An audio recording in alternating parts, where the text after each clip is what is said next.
नमस्कार, जय श्री राम, जय हिंद। क्या हाल चाल है आप सब लोगों के। चैनल में आप लोगों का एक बार फिर से स्वागत है। हम में से काफ़ी कम लोग ऐसे होंगे जिन्होंने अपनी ज़िंदगी में कभी किसी न किसी रूप में रंगा बिल्ला नाम नहीं सुना होगा, पर हम में से काफ़ी लोग ऐसे होंगे जिन्होंने रंगा बिल्ला का नाम तो सुना होगा, पर उन्हें इस बात की जानकारी नहीं होगी कि आखिरकार इन दोनों का नाम इतना ज़्यादा फेमस क्यों है।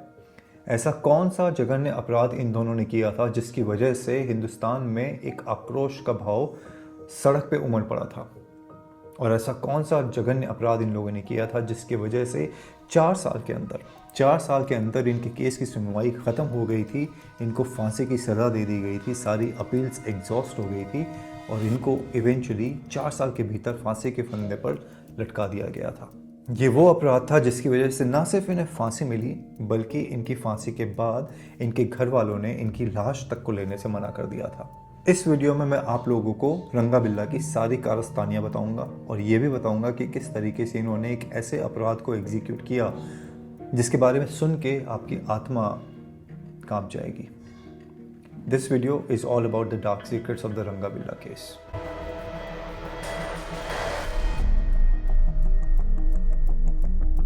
इसके पहले कि इस वीडियो में आगे बढ़ूँ, मैं आप लोगों से एक छोटा सा रिक्वेस्ट है। अगर आपने अभी तक चैनल को सब्सक्राइब नहीं किया है तो कृपया करके चैनल को सब्सक्राइब करें, शेयर करें वीडियोस को, क्योंकि आपका एक छोटा सा सब्सक्रिप्शन, आपका एक छोटा सा कमेंट, एक छोटा सा शेयर काफ़ी दूर तक जाता है हमें मोटिवेट करने के लिए when it comes to creating content like these, जिसमें रिसर्च काफ़ी ज़्यादा होता है और जिनके बारे में बात करना बहुत ज़्यादा ज़रूरी है। इफ़ एट ऑल हम ये चाहते हैं कि हमारी सोसाइटी के अंदर एक अच्छा बदलाव आए। हैविंग सेड दैट, अब मैं आपको बताता हूँ कि रंगा बिल्ला कौन थे और आखिरकार इन्होंने किया क्या था। रंगा बिल्ला का नाम पहले बारी सितंबर 1978 यानी 1978 में फेमस होना शुरू हुआ था। इनके साथ उस समय एक और साथी काम किया करता था और ये मुंबई में चोरी चकारी किया करते थे। इनका ये तीसरा साथी पकड़ा जाता है और उसके पकड़े जाने के बाद ये दोनों डर जाते हैं कि कहीं इनको भी मुंबई पुलिस ना धर दबोचे। मुंबई पुलिस की गिरफ्त से बचने के लिए दोनों एक गाड़ी चुराते हैं और वहाँ से राजस्थान भाग जाते हैं। राजस्थान में कुछ दिन ठहरने के बाद ये दोनों अपना ठिकाना बदलते हैं और गुजरात की तरफ प्रस्थान कर लेते हैं। कुछ दिन गुजरात में रहते हैं, लेकिन गुजरात में अपेरेंटली ये बोर हो रहे थे, इनका मन नहीं लग रहा था, तो वहाँ से निकलकर एक ट्रेन पकड़ कर ये आ जाते हैं राजधानी दिल्ली। 16 अगस्त 1978 को दिल्ली आने के बाद ये दोनों मजलिस पार्क के पास एक रूम किराए पर लेते हैं। 2 महीने का एडवांस देते हैं, पर इनका इरादा कोई ढंग का काम करना या कोई मेहनत मजदूरी करने के लिए दिल्ली आना नहीं था। दिल्ली आने का इरादा सिर्फ एक था, चोरी चकारी करना और किडनैपिंग करना, इजी पैसे कमाना। दिल्ली आकर अशोका होटल से 26 अगस्त को ये एक फिएट गाड़ी चुराते हैं। गाड़ी चुराकर सड़कों पर चक्कर काटते हैं। गाड़ी को लगातार नॉनस्टॉप दिल्ली की सड़कों पर घुमाए जा रहे थे और इनका इंटेंशन था कि ये किसी कपल को किडनैप करेंगे और किडनैप करने के बाद उनके घर वालों से फिरौती मांगकर पैसा कमाएंगे। 26 अगस्त 1978 का ये वो दिन था जिस दिन हल्की हल्की बूंदाबांदी हो रही थी, मौसम सुहाना था और लोग खुश थे। एक फैमिली बहुत ज़्यादा खुश थी और वो थी इंडियन नेवी में काम करने वाले एक इंसान मदन मोहन चोपड़ा की। मदन मोहन चोपड़ा के 2 बच्चे थे, गीता चोपड़ा और संजय चोपड़ा। गीता चोपड़ा 16 साल की थी और जीसस एंड मेरी कॉलेज में 2nd ईयर की स्टूडेंट थी। संजय सिर्फ 14 वर्ष का था और 10वीं कक्षा में पढ़ता था। ये दोनों उस दिन शाम को 8 बजे के आसपास ऑल इंडिया रेडियो पे एक प्रस्तुति देने वाले थे। जिस प्रोग्राम में ये प्रस्तुति देने वाले थे उसका नाम था युगवाणी। मदन मोहन चोपड़ा जी काफ़ी ज़्यादा खुश थे कि इनके बच्चे आज ऑल इंडिया रेडियो पे अपना प्रोग्राम देने वाले हैं। किस्मत की बात है कि उस दिन मदन मोहन चोपड़ा जी कुछ बिजी थे, तो वो अपने बच्चों को ड्रॉप करने के लिए नहीं जा सकते थे। तो उन्होंने अपने बच्चों को कहा कि तुम ऑटो या लिफ्ट लेके आकाशवाणी के दफ्तर चले जाओ, मैं तुम्हें आते हुए वहाँ से पिकअप कर लूँगा। दिल्ली में उस समय लोगों का एक दूसरे से लिफ्ट लेना एक नॉर्मल सा ट्रेंड था, नॉर्मल सा पैटर्न था। लोगों का लोगों के ऊपर यकीन था, लोगों का लोगों के ऊपर ट्रस्ट था। इसी वजह से मदन मोहन जी के द्वारा अपने बच्चों को ये हिदायत दी जाती है कि तुम लिफ्ट लेके चले जाना, मैं आते हुए तुम्हें पिक कर लूँगा। ये 2 बच्चे घर से निकलते हैं इस बात से अनजान कि आज का दिन उनकी ज़िंदगी का आखिरी दिन साबित होने वाला है। ये दोनों बच्चे इस बात से अनजान थे कि उनके परिवार की ज़िंदगी हमेशा के लिए बदलने वाली है। दोनों बच्चे घर से बाहर निकलते हैं, एक गाड़ी से लिफ्ट लेते हैं और धौला कुआं के रास्ते से होते हुए गोल डाक खाने तक पहुंचते हैं। वहां उतरने के बाद ये एक दूसरी गाड़ी का इंतजार करते हैं क्योंकि यहां से उनको आकाशवाणी के दफ्तर तक जाना था। गाड़ियों का इंतजार करते हुए अचानक से इन्हें एक फिएट कार दिखाई देती है मस्टर्ड कलर की, और ये हाथ से इशारा करके उस गाड़ी को रुकने के लिए रिक्वेस्ट करते हैं। वो गाड़ी इनके पास आकर रुकती है और ये बच्चे उनसे कहते हैं कि अंकल, क्या आप हमें आकाशवाणी के दफ्तर छोड़ दोगे। गाड़ी में 2 इंसान बैठे थे और इन दोनों का नाम था रंगा बिल्ला। रंगा बिल्ला ने जब इन दोनों बच्चों को देखा तो उनका पहला अंदेशा ये था इनके पहनावे को देख के, इनके कपड़ों को देखते हुए कि खाते पीते घर के हैं, इनको किडनैप करके इनके घर से अच्छी खासी फिरौती वसूल करी जा सकती है। ये उन दोनों बच्चों को गाड़ी में बैठने के लिए कहते हैं। बच्चे गाड़ी में बैठते हैं और गाड़ी चलनी शुरू हो जाती है। आपको यहाँ पे ये बता दूं मैं कि रंगा बिल्ला का जनरल प्लान था एक कपल को किडनैप करने का, बच्चों को किडनैप करने का प्लान नहीं था। लेकिन दिन भर से गाड़ी चलाते चलाते वो थक चुके थे और उन्हें कोई भी कपल ऐसा नहीं मिला था जिनको किडनैप करके ये पैसा कमा सके। तो जब ये बच्चे इन्हें सामने दिखाई दिए तो जो अपॉर्चुनिटी इनके सामने प्रस्तुत करी नेचर ने, उसको इन्होंने दोनों हाथों से लपक लिया। गाड़ी में इन दोनों बच्चों के बैठने के बाद रंगा गाड़ी को आगे बढ़ाना शुरू करता है और बिल्ला पैसेंजर सीट पर बैठा था। बिल्ला फिर इन बच्चों से बातचीत करना शुरू करता है कि आप कौन हो, क्या करते हो, आकाशवाणी क्यों जा रहे हो। बच्चे इस बात से अनजान कि इन दोनों के इंटेंशन क्या है उनको बता देते हैं कि हम ऑल इंडिया रेडियो के दफ्तर जा रहे हैं प्रस्तुति देने के लिए। फिर बिल्ला इनसे पूछता है कि तुम्हारे पिताजी क्या करते हैं। तो ये दोनों उन्हें बताते हैं कि हमारे पिताजी नेवी में हैं। जब रंगा बिल्ला को ये पता चलता है कि मदन जी इंडियन नेवी में काम करते हैं और शायद उनके पास मोटा पैसा नहीं होगा, तो वो दोनों निराश हो जाते हैं, हताश हो जाते हैं। दोनों एक दूसरे को इशारे करते हैं और इशारों में इनकी बात होती है कि ये गलत टारगेट है, हमने फाइनेंशियली हमारा यहाँ पे कोई गेन नहीं होने वाला। आपको ऐसा लगा होगा कि शायद ये रियलाइज़ होने के बाद कि पैसा यहाँ पे नहीं कमाया जा सकता है, ये दोनों इन दोनों बच्चों को जाने देते, कहीं पे ड्रॉप कर देते, आकाशवाणी ही ड्रॉप कर देते, पर ऐसा हुआ नहीं।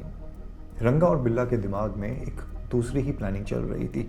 वो प्लानिंग जिसके बारे में सोच कर ही while I am making this video my heart goes out to those kids कि उनके ऊपर उस समय क्या बीती और उन्हें किस वहशियत का सामना करना पड़ा। थोड़ी देर बाद अचानक से गाड़ी एक अलग रास्ते पर मुड़ती है और गीता को ये रियलाइज होता है कि ये रास्ता आकाशवाणी की तरफ नहीं जाता है। तो वो इस बारे में रंगा बिल्ला से कहती है कि अंकल, ये रास्ता आकाशवाणी की तरफ नहीं जाता। तो उन्हें जवाब दिया जाता है कि बारिश की वजह से आगे के रास्ते बंद किए हुए हैं, ये दूसरा रास्ता है जिसके तरफ से हम ऑल इंडिया रेडियो की तरफ पहुंच जाएंगे। लेकिन संजय को, जो कि एक 14 साल का बच्चा था, और गीता को, जो कि एक मासूम सी 16 वर्षीय बच्ची थी, उन दोनों को ये रियलाइज हो जाता है कि यहाँ पे कुछ गड़बड़ है। There is something wrong and we need to get out of this car. तो इन दोनों ने रंगा बिल्ला को कहा कि आप एक काम करिए, आप गाड़ी रोक दीजिए और हमें यहीं पे उतार दीजिए। तो रंगा बिल्ला ने कहा कि तुम टेंशन मत लो, हम तुम्हें आकाशवाणी छोड़ देंगे। और ये कहने के बाद रंगा गाड़ी की स्पीड को और बढ़ा देता है बनस्पत इसके कि गीता और संजय चाहते थे कि गाड़ी को रोक दिया जाए। अच्छा, एक चीज़ और इंटरेस्टिंग है यहाँ पे, रंगा बिल्ला एक नॉर्मल अपराधी नहीं थे, इनका दिमाग काफ़ी ज़्यादा शातिर था। इनको ये पता था कि अगर किसी भी इंसान को किडनैप किया जाएगा और गाड़ी में पीछे बैठाया जाएगा तो वो दरवाज़ा खोल कर उतर कर भागने की कोशिश कर सकते हैं। उसका जुगाड़ इन्होंने ये किया था कि गाड़ी चुराने के बाद अंदर से जिन हैंडल से उस समय गोल गोल घुमा के दरवाज़ों को खोल दिया जाता था, उन हैंडल्स को इन्होंने तोड़ दिया था। तो संजय और गीता जो अंदर से दरवाज़ा खोलने की कोशिश कर भी रहे थे, उस कोशिश में विफल हो रहे थे क्योंकि हैंडल था ही नहीं दरवाज़ा खोलने के लिए। वो लगातार चीख रहे थे, चिल्ला रहे थे, पर रंगा और बिल्ला गाड़ी को तेजी से भगाए जा रहे थे। अचानक से संजय और गीता उनके ऊपर हमला करते हैं, उनके ऊपर हाथ से प्रहार करते हैं कि घबराहट में शायद वो गाड़ी को रोक दें। पर रंगा और बिल्ला के ऊपर उससे कोई फर्क नहीं पड़ता, बल्कि वो पलटकर और ज़्यादा एग्रेसिव हो जाते हैं। इसी बीच बिल्ला अपने पाँव के पास रखी हुई एक तलवार निकालता है और उस तलवार से संजय के मस्तिष्क के ऊपर एक प्रहार करता है, जिससे संजय घायल हो जाता है। गीता ये देखकर घबरा जाती है, पर घायल होने के बावजूद और अपने भाई की इस हालत को देखने के बावजूद संजय और गीता कंटिन्यूसली कोशिश करते हैं रंगा और बिल्ला पे प्रहार करके उनसे मजबूर करके उन्हें गाड़ी रुकवाने के लिए कोशिश करते हैं, पर ऐसा हो नहीं पाता है।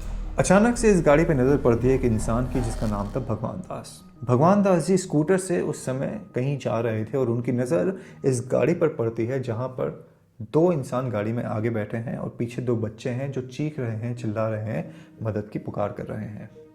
भगवान दास जी उनको बचाने की कोशिश करने की उम्मीद से उस गाड़ी का पीछा करना शुरू करते हैं, पर रंगा गाड़ी को और तेज भगाता है और भगवान दास जी अपने स्कूटर से उस गाड़ी का पीछा नहीं कर पाते। एक जगह इस गाड़ी को एक इंसान ने और देखा था और उसने ये पाया था कि एक लड़का एक सामने बैठे ड्राइवर से हाथापाई कर रहा है और एक लड़की पैसेंजर सीट पे बैठे इंसान के बाल खींच रही है और अंदर काफ़ी धक्का मुक्की चल रही है। उस इंसान ने उस गाड़ी के पास जाके दरवाज़ा खोलने की कोशिश करी। उस समय गाड़ी रुकी हुई थी, पर अचानक से रंगा को ये रियलाइज़ हो जाता है कि कोई गाड़ी खोलने की कोशिश करता है और वो गाड़ी को तेज़ी से भगा देता है वेलिंगटन हॉस्पिटल की तरफ। अच्छा, इसी दौरान भगवान दास जी जिन्होंने इस गाड़ी को देख लिया था उन्होंने पुलिस स्टेशन पर फ़ोन लगा दिया था और किस्मत की बात है कि उन्होंने इस गाड़ी का नंबर नोट कर लिया था। गाड़ी का नंबर HRK 8930। उन्होंने पुलिस को फ़ोन करके गाड़ी का नंबर दिया और सारा का सारा सिचुएशन समझाया कि गाड़ी में क्या हो रहा था। You expect police to be experts. आपको ऐसा लगता है कि पुलिस वालों को जब गाड़ी का नंबर दे दिया गया तो वो बड़ी आसानी से कोई एक्शन ले सकते थे, पर पुलिस ने सबसे पहले इन्फॉर्मेशन मिलने के बाद ही सबसे पहली गलती कर दी।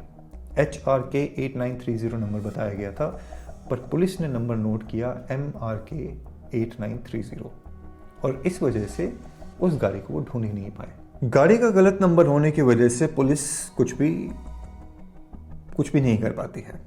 अचानक से एक और इंसान की नज़र इस गाड़ी पे पड़ती है। DDA के जूनियर इंजीनियर थे, इंद्रजीत सिंह नाम था उनका। उनकी भी नज़र इस गाड़ी के ऊपर पड़ती है और वो इस गाड़ी का पीछा करने की कोशिश करते हैं, पर यह गाड़ी रेड लाइट तोड़ते हुए भाग जाती है और ये भी उस गाड़ी को नहीं रोक पाते। किस्मत की बात है, ये भी इस गाड़ी का नंबर नोट करते हैं और राजेंद्र नगर पुलिस स्टेशन थाने पे फ़ोन करके इस बात की इत्तला देते हैं, इस बात की इन्फॉर्मेशन देते हैं कि मैंने ऐसे ऐसे इस गाड़ी के अंदर ऐसा होते हुए देखा। अगेन, आपको ये लगेगा कि पुलिस वाले आपकी सेवा के लिए तत्पर रहते हैं, उनका काम है आपकी सुरक्षा का, पर पुलिस यहाँ पे आधिकारिक क्षेत्र ना होने का हवाला देकर इंद्रजीत सिंह को रफा दफा कर देती है, उनको फ़ोन को काट देती है, ये कह के कि ये हमारे जुरिस्डिक्शन में नहीं आता है ना विचित्र बात। अगर पुलिस उस समय थोड़ी तत्परता दिखाती, अगर थोड़ा एक्शन लेती, तो शायद गीता और संजय आज जिंदा होते। उधर रंगा और बिल्ला गीता और संजय को अपने कब्जे में लेकर अपने रास्ते निकल चुके थे और समय हो चुका था 8 साढ़े 8 बजे का, जिस समय इनका प्रोग्राम एयर इंडिया पे आना था। मदन जी बड़े चाव से रेडियो को ऑन करते हैं इस उम्मीद में कि उनके बच्चों का प्रोग्राम रेडियो पर आने वाला है, पर जैसे ही प्रोग्राम शुरू हुआ वो ये रियलाइज़ करते हैं कि यह आवाज़ उनके बच्चों की नहीं है, ये तो कोई और है। इस बात से अनजान कि उनके बच्चों को किडनैप कर लिया गया है रंगा बिल्ला के द्वारा, मदन मोहन जी अपना स्कूटर निकालते हैं और निकल पड़ते हैं आकाशवाणी की तरफ 9:30 बजे के आसपास अपने बच्चों को घर वापस लाने के लिए। वो जब वहाँ पहुँचते हैं तो उन्हें ये पता चलता है कि उनके बच्चे तो यहाँ आए ही नहीं। जैसे ही मदन जी को इस बारे में पता चलता है, उनके पैर के नीचे से ज़मीन निकल जाती है और वो घबरा जाते हैं कि बच्चे अगर यहाँ नहीं आए तो बच्चे गए कहाँ। बदहवास सी हालत में मदन जी अपने रिश्तेदारों को फ़ोन करते हैं, दोस्तों को फ़ोन करते हैं, अपने घर पे फ़ोन करके ये पता करने की कोशिश करते हैं कि बच्चे कहीं खुद से घर तो नहीं पहुंच गए, पर किसी को भी ये नहीं पता था कि गीता और संजय आखिरकार है कहाँ। अपने स्तर पर खोजबीन करने के बाद जब मदन जी निराश हो जाते हैं तो आखिरकार वो पुलिस स्टेशन जाते हैं। पुलिस स्टेशन में अपने बच्चों की गुमशुदगी की रिपोर्ट दर्ज कराते हैं। पुलिस आजू बाजू में थोड़ी खाना पूर्ति करती है, बच्चों को ढूंढने का ड्रामा करती है, पर ऑब्वियसली उन्हें कुछ मिलता नहीं है। मदन जी निराश हो जाते हैं और इसी दौरान रात के 10 साढ़े 10 बज चुके थे। तो रंगा और बिल्ला वो करने वाले थे जिसको सुनने के बाद आपका खून अगर नहीं खौलता तो मेरे ख्याल में आप इंसान नहीं हो। रास्ते भर ये दोनों बच्चे इन दोनों वहशी इंसानों से अपनी पूरी ताकत लगाकर झगड़ा करते रहे। आखिरकार रंगा बिल्ला ने ये रियलाइज़ किया कि इस तरीके से ये फंस जाएंगे, तो इन्होंने इनको झांसा देने की कोशिश करी। इन्होंने संजय को और गीता को ये कहा कि अगर तुम शांत हो जाओगे तो मुझे जैसे ही कोई कपल दिखाई देगा मैं तुम्हें उनके पास छोड़ दूंगा, इस शर्त पर कि तुम मेरे बारे में किसी से कुछ भी नहीं कहोगे, मेरे बारे में अपनी ज़ुबान नहीं खोलोगे। संजय और गीता ये सोचते हैं कि अगर शांत रह के यहाँ से निकला जा सकता है तो यही सही। दोनों खामोश हो जाते हैं और गाड़ी में चुपचाप बैठ जाते हैं। पर रंगा और बिल्ला का कोई इंटेंशन नहीं था इन दोनों बच्चों को छोड़ने का। ये इनको लेके जाते हैं बुद्धा पार्क के पास, वहाँ के रिज की तरफ थोड़ा सा लेके जाते हैं और गाड़ी को झाड़ियों के पीछे खड़ी कर देते हैं। मैं आपको ये बता दूं कि बुद्धा गार्डन जो है वो आज भी काफ़ी, for the lack of a better word, एक नॉटी स्पेस माना जाता है, जहाँ पे काफ़ी किन्नर जो हैं अपनी सेक्सुअल सर्विसेज वहाँ पे प्रोवाइड किया करते हैं। और आज से 10 वर्ष पहले तक, अभी का तो मुझे पता नहीं, आज से 10-12 वर्ष पहले तक वहाँ पे काफ़ी कपल्स जो हैं होटल रूम्स जो अफोर्ड नहीं कर पाते थे वो वहाँ जाते थे अपने शारीरिक सुख को पूरा करने के लिए। एनीवेज, गाड़ी अपनी झाड़ियों में छुपाने के बाद रंगा ये कहता है संजय से कि मैं तुम्हें बाहर निकाल रहा हूँ, मैं तुम्हें छोड़ दूंगा। फिर वो संजय को साथ लेके निकलता है और गाड़ी से करीबन 100 कदम की दूरी तक पहुंच जाता है, जब संजय अचानक से पीछे मुड़ता है ये पूछने के लिए कि आप मुझे कहाँ लेके जा रहे हो। अचानक से रंगा अपने साथ लाई हुई तलवार से संजय के ऊपर एक प्रहार करता है। संजय के सर से दोबारा खून निकलना शुरू होता है। संजय उस समय लेकिन मरता नहीं है, वो सिर्फ घायल था। इधर गाड़ी के अंदर बिल्ला गाड़ी को लॉक करके एक 16 वर्ष की लड़की को पहले पीटता है। वो चिल्ला रही होती है, चीख रही होती है, पर वो उसको पीटता है, उसके कपड़े फाड़ता है और फिर उसके साथ हैवानियत के साथ बलात्कार करता है। गीता का बलात्कार करने के बाद बिल्ला गीता को गाड़ी में बंद करके रंगा के पास जाता है, जो संजय के शरीर के पास खड़ा था। दोनों वहाँ खड़े होकर कुछ देर बात करते हैं और वहाँ से फिर रंगा वापस गाड़ी की तरफ आता है। इधर बिल्ला संजय के ऊपर प्रहार करना शुरू करता है और संजय को मौत की घाट उतार देता है। जिस समय बिल्ला संजय को उसकी हत्या कर रहा था, उस समय रंगा गाड़ी बंद करके गीता का बलात्कार कर रहा था। बड़ी निर्ममता से एक इंसान एक छोटे से बच्चे का कत्ल कर रहा था और उसका साथी एक 16 वर्ष की युवती का बलात्कार कर रहा था। थक हार के जब बलात्कार का विरोध करने में असफल होने के बाद गीता को अपने भाई के बारे में याद आती है, तो वो पूछती है उनसे कि मेरा भाई कहाँ है, मेरा भाई ठीक तो है ना। गीता को खींचकर, उसके बालों से खींचकर घसीटकर संजय के पास लाया जाता है, ये कहते हुए कि आओ तुम्हें तुम्हारे भाई के पास लेके चलता हूं। गीता को संजय के पास, उसकी लाश के पास पटका जाता है और फिर जिस तरीके से संजय का कत्ल कर दिया गया था, गीता का भी कत्ल कर दिया जाता है। बड़ी बेरहमी से इन दोनों का कत्ल कर दिया गया था और 2 बच्चों की जान ले ली गई थी। इन बच्चों के साहस का इसी बात से अंदाज़ा लगाया जा सकता है कि जिस समय गाड़ी के अंदर ये दोनों इनसे हाथापाई कर रहे थे, उस समय गीता ने एक समय तलवार छीन ली थी इनकी और बिल्ला के सर पे अटैक भी कर दिया था, जिससे बिल्ला के सर पे चोट भी लगी थी और काफ़ी खून भी निकल रहा था।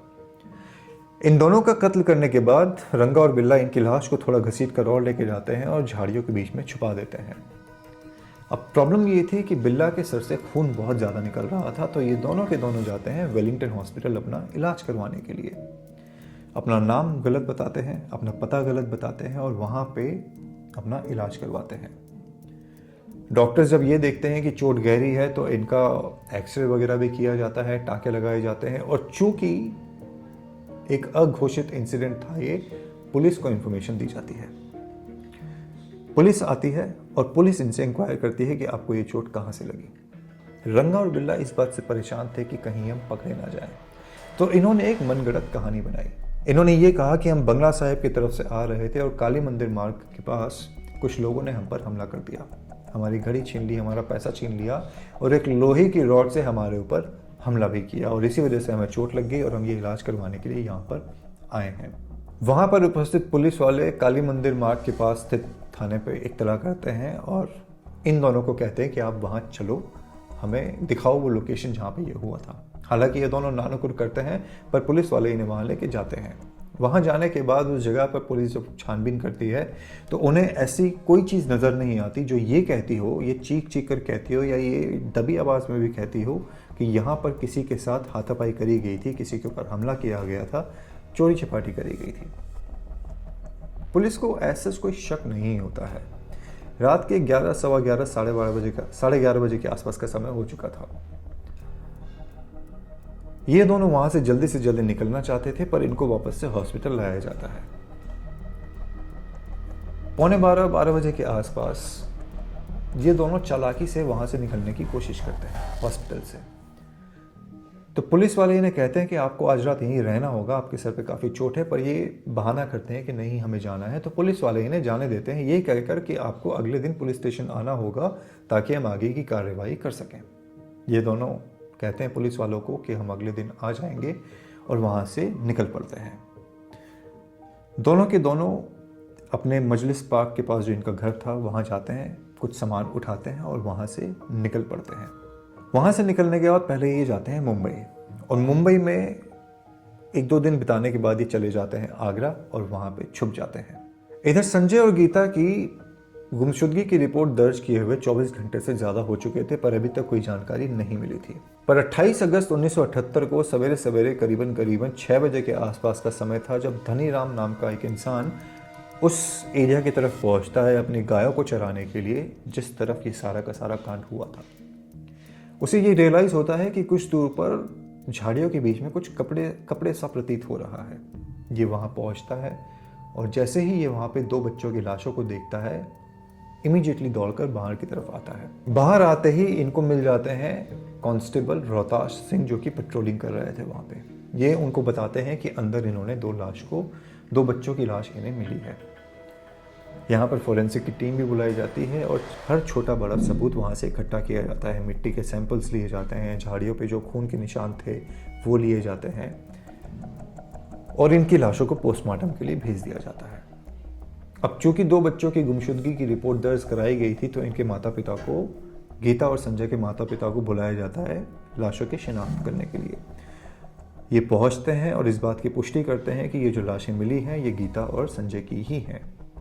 एक घर जो 2 दिन पहले खुशियां मनाने वाला था इस उम्मीद में कि बच्चे ऑल इंडिया रेडियो पर प्रस्तुति देने वाले हैं, उस घर के अंदर अब मौत का तांडव चल रहा था। एक ऐसी खामोशी थी जो मेरे ख्याल में आज तक खामोशी ही बन के रह रही होगी। पुलिस के ऊपर दबाव बनाया जा रहा था पेरेंट्स के द्वारा कातिलों को पकड़ने के लिए, पर 2-3 दिन बीत चुके थे और पुलिस थोड़ी लेथार्जिक टाइप की दिख रही थी।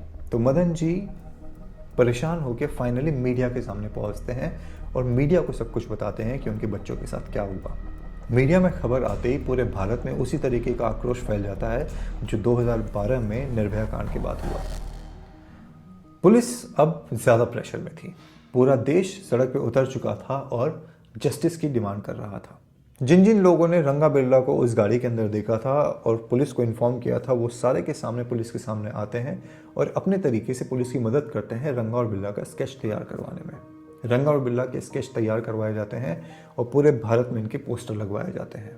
आपको ये भी बता दूं कि ये मामला इतना ज़्यादा गंभीर था, इतना ज़्यादा आक्रोश था लोगों के अंदर कि एक बार एक भीड़ से बात करने के लिए उस समय के विदेश मंत्री अटल बिहारी वाजपेयी जी उनसे बात करने के लिए ये डिसाइड करते हैं कि मैं जाके उनसे बात करूंगा।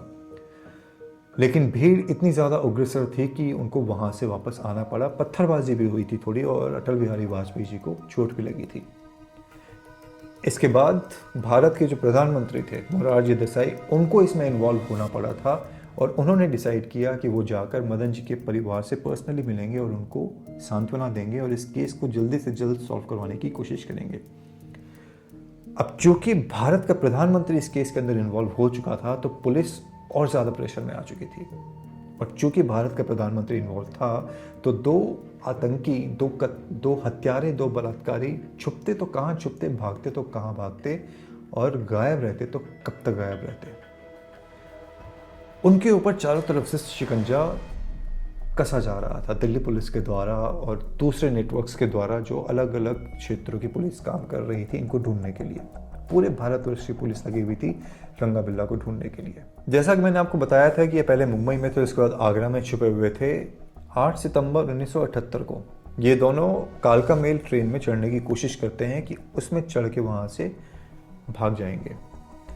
गलती इन्होंने ये कर दी कि जिस बोगी के अंदर ये चढ़े वो रिजर्व थे आर्मी वालों के लिए, और जैसे ही ये अंदर पहुंचे आर्मी वालों ने इनसे पूछा कि तुम अंदर कैसे आ गए।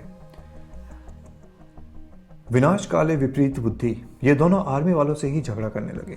आर्मी वालों ने इनसे फिर इनकी आइडेंटिफिकेशन मांगी तो ये और झगड़ा करने लगे। इतने में AB शेट्टी नाम के एक इंसान थे उस बोगी के अंदर आर्मी के, उन्हें शक हुआ कि ये रंगा बिल्ला है।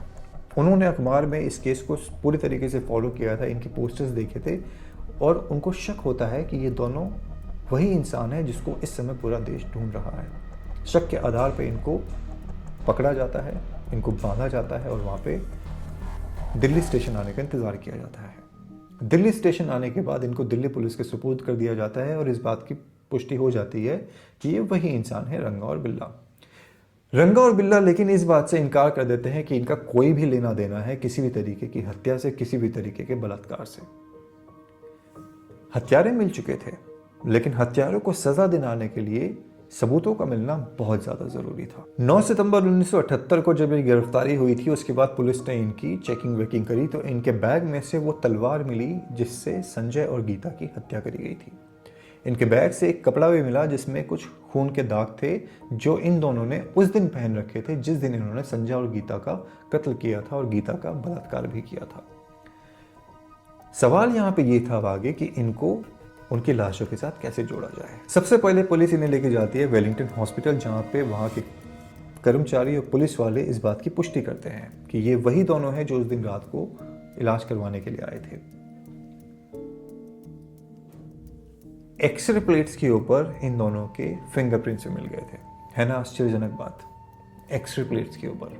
तो एक सबूत तो वहाँ पे आ गया था कि ये दोनों वहाँ पर थे। रंगा और बिल्ला को ये रियलाइज हो गया था कि उनकी कहानी अब खत्म हो चुकी है, तो उन्होंने अपने जुर्म को कबूल कर लिया और पुलिस को पूरी की पूरी कहानी बताई। पुलिस इस बीच उस कार को ढूंढ चुकी थी जिसका इस्तेमाल किया गया था किडनैप करने के लिए संजय और गीता को। इस गाड़ी में से वहां पर संजय के बाल के सैंपल्स मिले थे जिससे इस बात की पुष्टि हो गई थी कि संजय उस गाड़ी के अंदर था। इसी गाड़ी से रंगा और बिल्ला के भी बाल के सैंपल्स मिले थे जो कि इन सबको वहां पे कनेक्ट करते थे। कपड़े पे जो खून के निशान लगे हुए थे वो रंगा और बिल्ला के नहीं थे, वो बल्कि संजय और गीता के थे और इस बात से इस चीज की पुष्टि हो गई कि इन्होंने ही उनका कत्ल किया था। गीता का जब बलात्कार किया जा रहा था तो अपने बचाव के लिए उसने रंगा और बिल्ला दोनों के शरीर पे नाखून से प्रहार किया था जिसकी वजह से उनके स्किन के टुकड़े उसके नाखून के अंदर फंस गए थे। उनकी भी क्रॉस चेकिंग करी जाती है और इस बात की पुष्टि भी हो जाती है कि वो रंगा और बिल्ला ही थे जिन्होंने गीता का बलात्कार किया था। सारे के सारे सबूत इस बात की चीख चीख कर गवाही दे रहे थे कि कत्ल और बलात्कार इन दोनों ने ही किया है। पहले एडिशनल सेशन कोर्ट इन्हें सज़ा सुनाती है और इन्हें फांसी की सज़ा देती है। हाई कोर्ट में इसको अपील किया जाता है, वहाँ इसको खारिज कर दिया जाता है इनकी अपील को और सज़ाए मौत को बरकरार रखा जाता है। फिर सुप्रीम कोर्ट में अपील करी जाती है, वो भी इनके केस को खारिज कर देती है और मौत की सज़ा को बरकरार रखती है। फिर ये आखिरी कार्ड खेलते हैं प्रेसिडेंट से अपील करने का और प्रेसिडेंट भी इनकी मर्सी पिटीशन को खारिज कर देते हैं। Rare of the rarest cases, और इन दोनों को फांसी की सजा सुना दी जाती है। 31 जनवरी 1982 को इन दोनों को फांसी दे दी जाती है और महात्मा गांधी के केस के बाद ये इकलौता केस है भारत का जहां पर 4 साल के अंदर फांसी की सजा सुना दी गई थी और फांसी एग्जीक्यूट कर दी गई थी। ये इतना जघन्य अपराध था कि इन दोनों के माता पिता ने इनकी लाशों तक को लेने से मना कर दिया था और पुलिस अधिकारियों ने ही जेल के अंदर इनकी लाशों का अंतिम संस्कार किया था। गीता और संजय की हत्या के बाद दिल्ली में लिफ्ट की प्रथा बंद हो गई थी। 26 जनवरी को जो वीरता पुरस्कार बच्चों को दिया जाता है वो इनके नाम पर ही है, गीता के नाम पे और संजय के नाम पे, क्योंकि इन्होंने कोशिश पूरी करी थी अपने आप को बचाने की उन 2 वहशियों से जिसमें वो असफल रहे थे। पर जिस साहस का उन्होंने नमूना प्रस्तुत किया था वो इस बात को दर्शाता है कि इन्होंने हार नहीं मानी थी और भरसक कोशिश करी थी एक दूसरे को उनके चंगुल से निकालने की। तो ये थी कहानी रंगा बिल्ला की, जो one of the most heinous crimes है हिंदुस्तान का। ऐसे वीडियोस को बनाने के पश्चात कोई सवाल नहीं होता,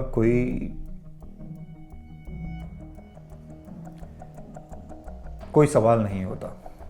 बस उम्मीद ये रहती है कि ऐसे वीडियोस को देखने के बाद हम समाज के उन प्रॉब्लम्स के सॉल्यूशन को ढूंढने की कोशिश करें जो एग्जिस्ट करते हैं, और उन समस्याओं को जानने की कोशिश करें जो पूर्व इतिहास में घटित हो चुकी हैं, पर उनसे हमें कोई सीख मिल सकती है।